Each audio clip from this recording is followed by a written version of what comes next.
વાઘ અને લક્કડખોદ. એક દિવસ શિકાર ખાતા સમયે એક વાઘના જડબામાં હાડકાનો એક ટુકડો ફસાઈ ગયો હતો. એણે એને કાઢવાનો ઘણો પ્રયત્ન કર્યો, પણ એ કાઢી ન શક્યો. જ્યાં સુધી આ હાડકું નહીં નીકળે હું ખાવાનું નહીં ખાઈ શકું.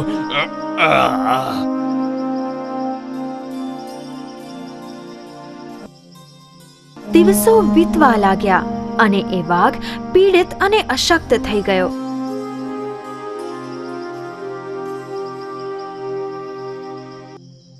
એક લક્કડખોદ એ જ ઝાડની ડાળી પર બેસીને આ બધું જોઈ રહ્યો હતો. એણે વાઘને પૂછ્યું, કેમ ભાઈ, શું થયું? તારા મોઢાને શું થયું? જરા પાસે આવીને જો, અહીંયા એક હાડકું ફસાયું છે. અરે હા, હાડકું તો બરાબર ફસાયું છે. હું આને કાઢી શકું છું, પણ તારે મને હંમેશા શિકારમાં ભાગ આપવો પડશે. વાઘે સહમતિ દેખાડવા માટે પોતાની ડોક હલાવી. લક્કડખોદે વાઘના મોઢામાંથી હાડકું કાઢ્યું અને એ ઝાડ પર જઈને બેઠો.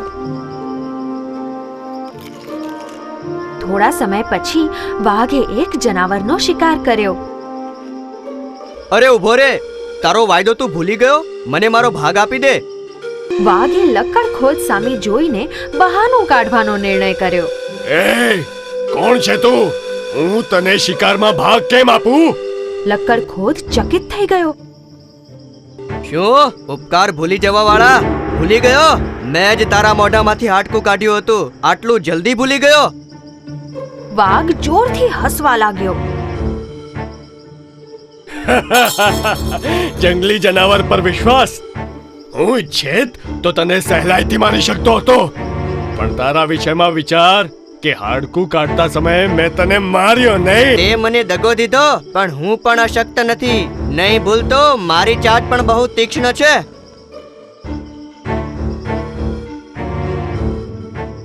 કે લક્કડખોદને અણજોયો કર્યો. એણે એને કંઈ જ ન આપ્યું.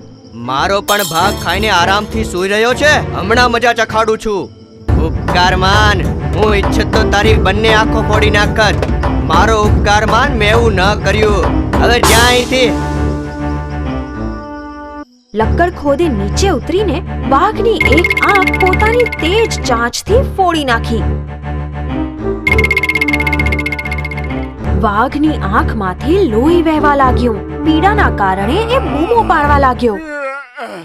અરે નિર્દયી, તે મારી આંખ ફોડી નાખી.